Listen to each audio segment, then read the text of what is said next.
received a package from Try and Review product, and ang natanggap nating product to be reviewed is the Maxi Super Whitening in just 2 days.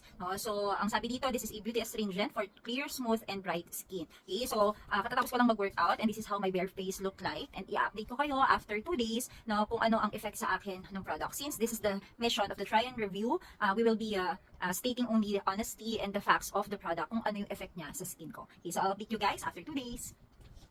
Key update for day 1, after I received the product, tatapos lang natin maghilamos, and then ito, tinatap na natin ng tissue yung aking pagmuka.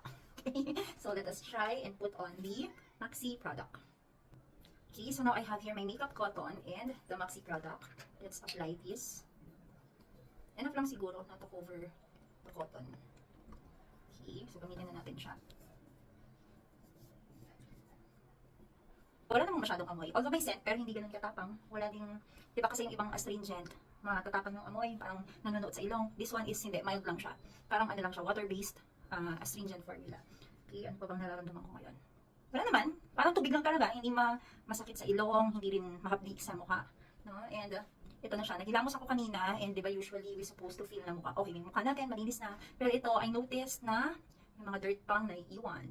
Okay, so hindi ako nag-makeup kanina, no? Pagkagising ko, hilamos lang, nag-workout, and then after I received this product, naghilamos na ako, and then ito, ang itsura ng aking cotton pad. Madumi siya. No? So, madumi pa ang ating mukha, guys. So, aside sa sabon, sa cleanser, we can also use this astringent afterwards. So, the usual is nagtutoner ako, pero dahil gumagamit tayo ngayon ng product na itetest natin, is hindi muna tayo mag-tutoner para makita lang natin yung effect ng product. Okay, so syempre hindi lang sa mukha, lagyan din natin yung ating leeg at batok, no? Para merong equal distribution ng face, no? Since ang target naman ng ating beauty astringent is to whiten or siguro to even our skin tone. Okay, so, yan, feeling fresh. Ito na yung itsura ko. Hindi na pa, no? Ay, grabe, ang dumi. Ang dumi ng ano natin. Siguro kasi dahil sa labas ako nag-workout. Pero hindi ko na-expect na ang dumi. Oo, ang dumi ng ano natin, ng leeg. So, imagine, this dirt kung hindi natin natatanggal sa mukha natin, sa batok, sa leeg, no? So, this is how we do our beauty kineme. Okay? So, dumi eh. Grabe, saan ba ako galing, girl? Okay, so at least, ang ganda ng effect for me, no, na gantong, natatanggal niya talaga yung dirt even after washing our face and our neck and, batok. Okay? So, yun lang guys. I'll update you for the 2nd day. Siguro hanggang 7th day. Pero hindi ko na i-film. Kasi hahaba yung video, hindi ko siya masisave. Okay, so bye!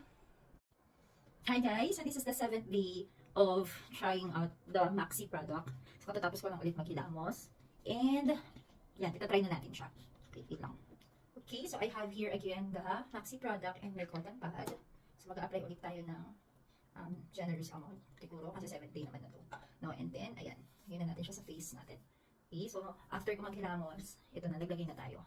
So anong effect nung during those from the first day hanggang yung 7th day, wala naman ako masyadong nakitang changes. This is an honest review, guys. So, bukod sa yung feeling ko na yung face ko is parang banat. Ganun yung feeling. But when it comes to the texture, yan, lapit ako ng konti sa camera. Yan. Same pa din, pero yun nga, parang yung feeling lang na yung balat mo is balat siya. So siguro kasi hindi naman talaga mag-e-effect ng 7 days or 2 days yung product for whitening, since yun ang nakalagay dito, di ba? Beauty astringent for clear, smooth, and bright skin.